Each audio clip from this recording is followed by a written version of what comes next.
মাটির নিচে হওয়া এই আলুটাকে কে কোন নামে চিনেন জানি না, বাট এই আলুটা শীতের সময় খেতে অনেক মজা হয়। আসসালামু আলাইকুম গাইজ, আজকে আপনাদেরকে আমি এই মাটির নিচের আলুটা রান্না করে দেখাবো ঠিক কতটা মজা হয়, দেখেই বুঝতে পারবেন। আলুটাকে আমি ভালো করে কেটে ধুয়ে সেটাকে একটু হলুদ দিয়ে প্রথমে সিদ্ধ করে নিয়েছি।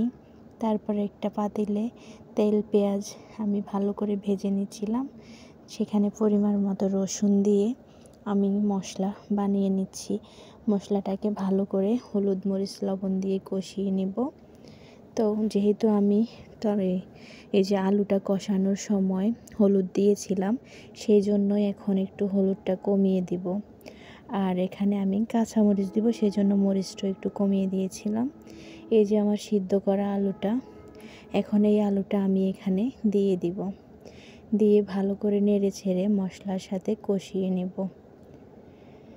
এই আলুটাকে যারা অনেকে অনেকভাবে রান্না করেন, কেউ ইলিশ মাছ দিয়ে, কেউ বড় অন্য কোনো মাছ দিয়ে। আজকে আমি এটা ফাঙ্গাস মাছ দিয়ে রান্না করব।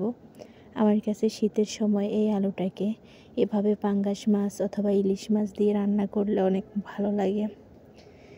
ফাইনালি দেখুন, অবশ্যই তরকারিটা বারবার নেড়ে দিবেন, না হয় তলানিতে লেগে যায়। তো লেগে গেলে তখন আর স্মেলটা ভালো থাকে না।